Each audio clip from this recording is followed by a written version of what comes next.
Hello friends, आपण समस्त को आम चैनल तरफ बहुत बहुत स्वागत।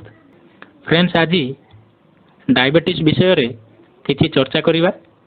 25 वर्ष रु चालुथिबा डायबिटीज रोग किपरि आमे 6 रु 7 दिन भितर भल करि परिबा एवं आमे जो खाउथिबा औषध गुडी को किपरि से माने को छुट्टी दबा, से विषय रे आज आमे किछि चर्चा करिबा।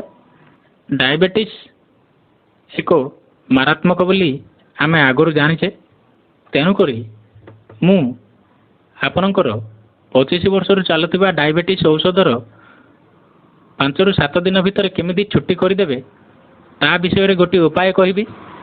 ताहा भी घरोई उपाय, निश्चय आपण परीक्षा करी देखंतु। मु आज आपण को एमिति एक काढ़ा प्रस्तुत करने विषय रे कहबी, जहा फल कि यह प्रयोग करी वर्ष वर्ष धरी चालू आसुथिबा डायबिटीज रोग केवल 6 रु 7 दिन भितर भल हो। यह आपणक शरीर में रोग प्रतिषेधक शक्ति को वृद्धि करिथाए। आजिकाली आधुनिक जीवनशैली द्वारा और विभिन्न प्रकार खाद्य जो प्राय समस्त को सुगार समस्या रही है। आपण एथिपाई बहुत अर्थ खर्च करिथांती, किंतु यार कौनसी परिणति मिली न थाए। आजिकाली छोट पिला मानक ठारू आरंभ करी वृद्ध मानक पर्यंत समस्त को डायबिटीज रो समस्या अछि, किंतु यार उपचार आम घरे मिलुथिबा जिनिसरु प्रस्तुत करि परिबा। आपण जदि एही काढ़ा को 7 दिन करि पीबे, तेबे सबुदिन पई आपनकर सबुदिन पई आपण एही रोगरु मुक्ति पाइबे और आपनक शरीर रोग प्रतिषेधक शक्ति वृद्धि पाई आपण शरीर को निरोग रखिपारे। तबे आसंतु जानिबा एही उपचार प्रस्तुति विषय रे और यार सेवन विषय रे। प्रथमे गोटे पात्र रे 1 ग्लास पानी नहीं फुटांतु। पानी फुटिगला परे सेथिरे मेथी दाना पकांतु। मेथी को आमे तरकारी प्रस्तुति रे लगाई थाउ, किंतु मेथी आमको निरोग रखिथाए। यह 148 प्रकार रोग को जहीकी रखिथाए।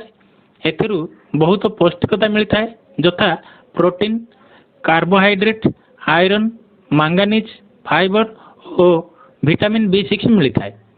यह आम देहरु टॉक्सिस को बाहर कर दिए, शरीर को सुस्थ रखिथाए, डायबिटीज को भल करिथाए, रक्तचाप को नियंत्रण रखिथाए। द्वितीय सामग्री हलदी।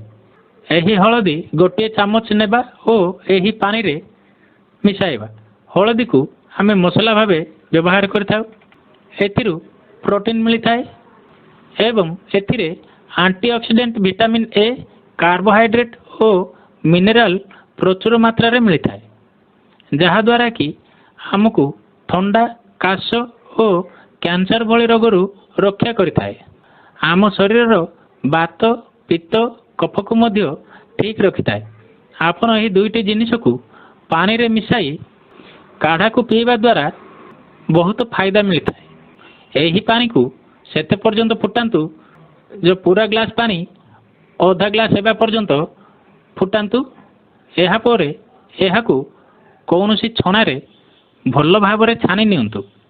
एहा हल्का गरम थिबा समय रे सेवन करंतु। एहा को सकाळे थरे खाली पेटरे और संध्या बेले थरे खाली पेटरे 7 दिन सेवन करंतु। देखिबे डायबिटीज भली रोग समूले दूर हो जिवो। एहा सह आपणक शरीर रोग प्रतिषेधक शक्ति वृद्धि हेबो। बस आजिर वीडियो रे एतिकी कहि रखुची। आशा करूची आपणक वीडियोटी निश्चय भल लागिबो। जदि भल लागिबो आपण निश्चय आम वीडियो को लाइक और शेयर करंतु। ता संगे संगे चैनल को सब्सक्राइब करंतु आउ बेल आइकन को मध्य प्रेस करंतु, कारण बेल आइकन को प्रेस करबा द्वारा आपन को हमरो आसुथिबा प्रत्येक वीडियो रो सूचना मिल पारिबो। धन्यवाद।